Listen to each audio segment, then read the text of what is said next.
inspection. Huwag magpagami! Road inspection. Ngayon lang yan nangyari. Nag-road inspection kayo. Ayun, nakakita nyo, no, kung makita nyo itong video na to, grabe, no, biruin nyo, sinisigawan talaga nila, no, yung mga tao ng LTU, no, nagtatrabaho sa LTU. So, isa pa dito, narinig nyo, sinisigaw niya, wag magpagamit. Samantala sila nagpapagamit ang mga gago na to. Tapos sasabihin nila wag magpagamit. Ang lakas ng loob nila sabihin na wag magpagamit. Pero sila nagpapagamit din. Mga tanga.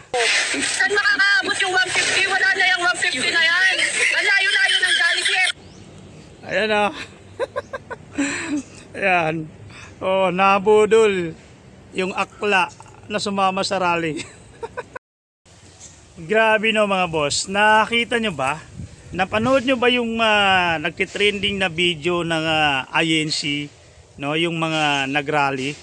Biruin nyo mga boss. Napakabait pala at napakagandang asal ang ipinakita nila sa isang nagtatrabaho sa LTU na gusto man lang bigyan ng ticket, no, bigyan ng reward yung sasakyan na nagkaroon ng violation, no? So ngayon, ang gaganda ng mga asal na ipinakita nila, di ba?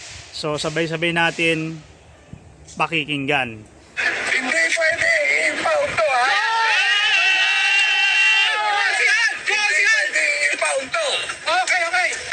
Hindi pwede i-impound to. Parang ginawa ko yung papel, no? Masama. Ano pa naman ito?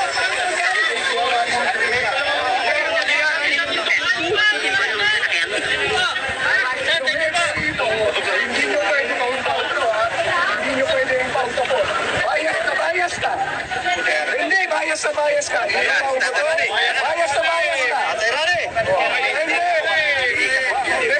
na bias ka. Evident po kami, sir. Bias ka. Hindi kami babayag dito. Magtrabaho ka ng parehas. Huwag kayong sumunod. Alam nyo, anti-trabaho nyo eh.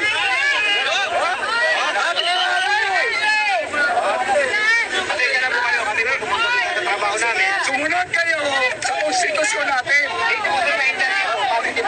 Sino hindi nakakalam dito? Naadik si Bongbong Marcos. So yun, no, narinig nyo naman, no, sabi nga niya, bias, no, magtrabaho ka ng patas. So kita nyo naman, nagtatrabaho ng patas yung tao, di ba? Ginagawa niya ang kanyang tungkulin. Pero ayaw nyo kasi, no, nang ganon, no? Ayaw nyo, no, na natitikitan kayo, ganyan, no, nagkaroon kayo ng violation, ayaw nyong tanggapin. Kasi sinasabi nyo, ginigipit kayo. Tapos sasabihin nyo, magtrabaho ng patas.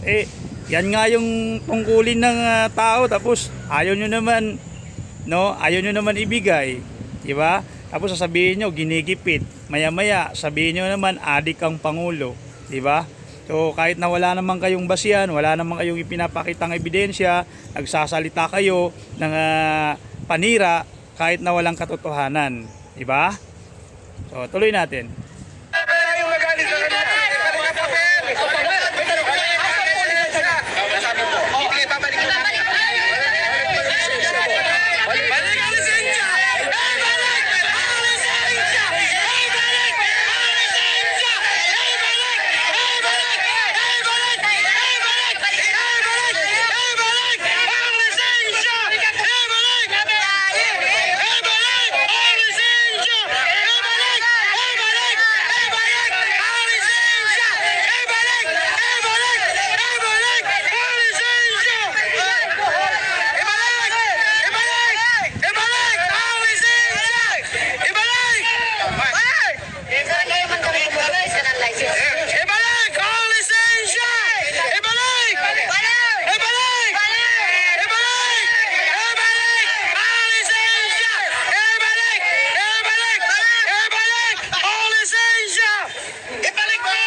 Grabe no yung sigawan nila, no? Grabe nila sinigawan yung tao, no, yung mga nagtatrabaho sa LTO, no. Tapos itong nagbibideo na nakakuha ko na video, no, ang lupit ng sigaw niya. Buti ka mo hindi naglock yung panga niya katulad nung kasama nila na nagsasalita tapos biglang naglock yung panga, 'di ba? Sa kakasigaw. Mabuti itong sumisigaw, hindi naglock yung panga. So ituloy natin.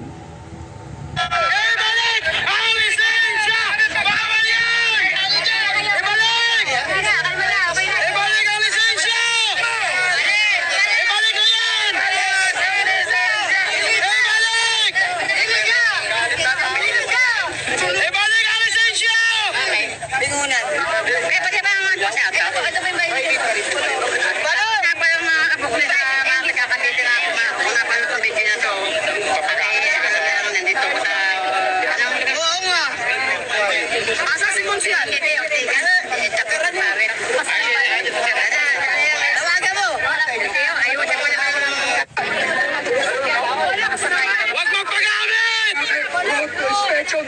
Huwag magpagamit! Inspection. Ganyan lang yan nangyari. Nag-road inspection kayo. Ayun, nakita nyo, no, kung makita nyo itong video na to, grabe, no, biruin nyo, sinisigawan talaga nila, no, yung mga tao ng LTU, no, nagtatrabaho sa LTU. So isa pa dito, narinig nyo, sinisigaw niya wag magpagamit, samantala sila nagpapagamit ang mga gago na to. Tapos sasabihin nila wag magpagamit. Ang lakas ng loob nila sabihin na wag magpagamit, pero sila nagpapagamit din, mga tanga. Tuloy natin.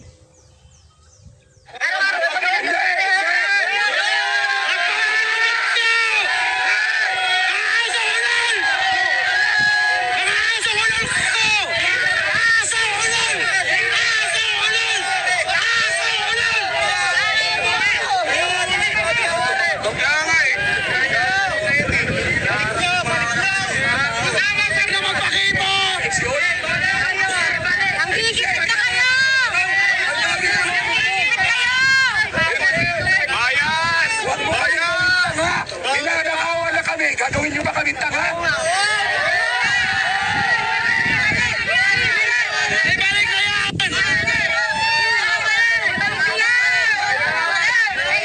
Sikat na kayo, ma'am! Sikat na kayo! Ibalik nyo na yan! Lalo ba kayong sisikat? Inspection daw.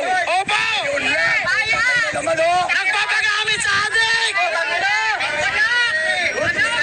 Ibalik na yan! Sumisikat na kayo! Wala pa itong dito. Ibalik nyo na yan! Balik! Sobrang sikat na kayo! Tama na yan! Sobrang sikat na kayo! Ibalik nyo na yan! Sundan natin! Sisikat lalo kayo! Ibalik na yan! Ibalik! Ibalik! Ibalik na yan! Tama na ang pagigipit! Mga boss! O yan yung mga bilyeno nila! Tama, boss! Si Magwen! Nagpapagamit! Tama! Ayun, no, grabe. Mas naawa ko doon sa sumisigaw eh. Biruin mo, no, buti hindi naglock yung panga. At sigurado ako na mamaus to, no, pag uwi. At alam nyo ba, no, para yung pagsigaw niya na wag magpagamit, no, samantala sila nagpapagamit. Tapos pananakot pa niya na sumisikat na kayo at lalo kayong sisikat. Tapos binanggit pa niya yung mga apelyido nung nagtatrabaho ng maayos, di ba? So dito, saludo ako dito sa mga tao ng LTU na to na pumunta dito dahil malakas ang loob nila na talagang gawin yung trabaho nila at ipaglaban yung karapatan nila, no, na gawin kung ano yung tama. Kasi alam nyo po mga boss, no, dati kasi nangyari na yan sa akin eh. Diyan sa Baseco Beach na kung saan isa akong security guard dyan. So ngayon may taga DNR na USEC, tapos sinita namin yun. At ang sabi ng mga tao niya, at lalong lalo na yung USEC na yun, ang sabi niya, sino ba kayo parasitahin ako. Security guard lang kayo. Ako Yusek. Hindi nyo ba ako kilala? No? Yan ay panahon ni former President Duterte noon. Nung panahon na yun na kung saan nag coastal cleaning, no, diyan sa Manila Bay, no. So ngayon, sabi ko kasi dalawa kami noon nung body ko. Sabi ko, no, kasi ma'am, wala pong permit na nilatag dito sa amin. So hindi po pwede na kayo yung masusunod, na kami yung magiging sunod-sunuran sa inyo. Kasi kami yung nagbabantay dito. Kada event na anumang ginagawa dito ay may permit na nanggagaling sa taas na ibinababa sa amin bago kayo mapunta rito. So ngayon, bigla kayo sumulpot na wala man lang dala. Sasabihin nyo sino ba kami. Tapos alam nyo, ang sigawan ng mga kasama niya, kung napapanood nyo o naalala nyo pa ito kung sino yung mga tao dyan na sumigaw sa akin noon, sa amin noon, no? So sabi nila may babalita na daw kami sa ABS-CBN noon kasi meron silang kasama, kasi alam nyo naman, di ba, meron silang kasamang mga live stream media. So ayun, sabi nila sisikat daw, tapos binanggit yung apelyido namin, no? So ginagawa nila, tinatakot kami. So sabi ko, hindi kami natatakot sumikat dahil alam namin kung ano ang trabaho namin at alam namin kung ano yung tinatayuan namin at alam namin kung ano yung hinahanap namin. So ngayon, bandang huli, no, humingi sa amin ng sorry. Pinuntahan kami sa barracks, no, doon sa guardhouse. Kasi siyempre tumawag na kami, ayun, binabayaan na lang namin. Sabi namin kung sakali na hindi nyo yan bubunutin, yung tanim nyo na yan, kami ang bubunot. Kasi kami yung matatanggal sa trabaho dahil ang itinanim nyo dito sa area namin ay bawal yan. So ngayon, maya-maya, pumunta doon sa guardhouse namin at humingi ng sorry at yun nga, nagkamali daw. Tapos ngayon, pinabunot niya yung itinanim nila doon. Okay, pinabunot niya sa mga kasama niya, sa mga tao niya. So, siyempre, kapag tayo, alam natin na tama tayo, hindi tayo dapat matakot na gawin ang ating trabaho, ang ating tungkulin. No, kaya saludo ko sa mga tao na to, no, na tao ng LTO na to na talagang hindi nagpapatinag sa sigaw, no? Hindi nagpapadala sa mga sigaw nila. Talagang ginagawa niya, no? Kita nyo naman kung mapapanood nyo yung video na to, talagang kahit na anong sigaw nila, ayun, natikitan din yung driver nung van. So yan, tuloy natin, may konti pa eh. Ano yung mga apelyido nila? Mahiya naman ang pamilya nyo! Nakapamukha! Saan ang mga pamilya nila?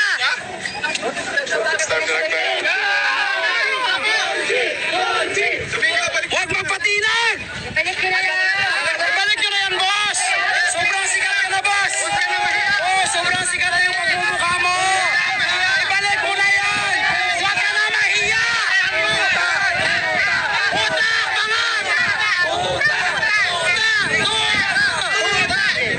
Ibalik na yan! Ibalik na yan!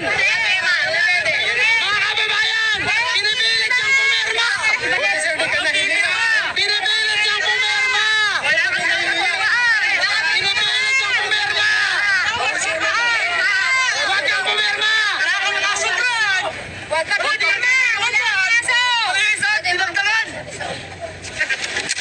Wala ka nang kukunin. Hindi pwede sulat! Ay, tigil ka! Balik mo yung papel. Balik! Puta!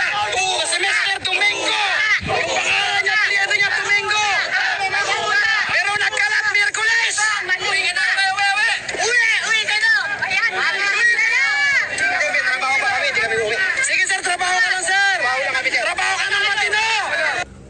Ayun, natapos, di ba? Ngayon, kahit anong sigaw nila, walang nagawa. Pumirma yung driver, kinuha yung ticket. Kasi alam ng driver kung ano yung violation niya, di ba? So, kung gusto nyo, no, ayaw nyo na natitikitan kayo, ayaw nyo na nangyayari yan, pag nagrally kayo, dapat ilagay nyo sa tama, iparking nyo sa maayos yung mga sasakyan nyo. Hindi pwede yung kung saan nyo gusto, doon nyo na ilalagay. Diba? Hindi po pwede yun. At saka dito, no, Kahit anong sigaw nila, walang nagawa. Tapos pinapalayas nila, ang sabi, ang sagot, may trabaho pa kami. So, yan ang mga tunay na may paninindigan. At sinasabi nyo, tuta. Sa tingin nyo ba yung ginagawa nyo na pagrarally nyo dyan, sa tingin nyo ba hindi kayo tuta? Sunod-sunuran din kayo, no? So, ito pa mga boss, no? Pagkatapos ng rally mga boss, ito na yung kasunod. Ayan. Diba? Pakinggan nyo ha. Sabi niya, 11 daw, tinanong ko, ba't walang binigay sa inyong pagkain? Ewan niya daw sa organizer. Pero tinanong ko, may binigay sa inyong pera. Tapos sabi niya, binigyan daw sila ng 150. Yung mga nakamulay pink na bansi, na 150 daw ang binigay sa kanila. Sabi ko, 150 lang, kulang pa yun sa pamasahe. Sabi niya, libre naman daw pa sa sakyan.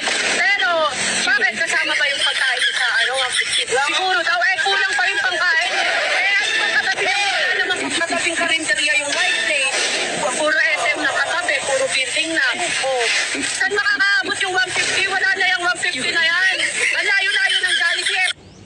Ayan o. Ayan. Oh, nabudol yung akla na sumama sa rally. Yan sinasabi ko eh. Kaya alam nyo, minsan siguraduhin nyo muna pagka sumama kayo para di kayo mabudol. Dapat money down bago sumama, di ba? Ayun lang mga boss, no. Maraming salamat sa mga patuloy na sumusuporta dito sa Noy Mine, no. Kung ano man ang komento nyo, i-comment nyo lang yan dito sa baba ng video natin. At siyempre sa mga bago dyan, huwag nyo pong kalimutan mag-subscribe dito sa channel na to. Ingat po kayo palagi.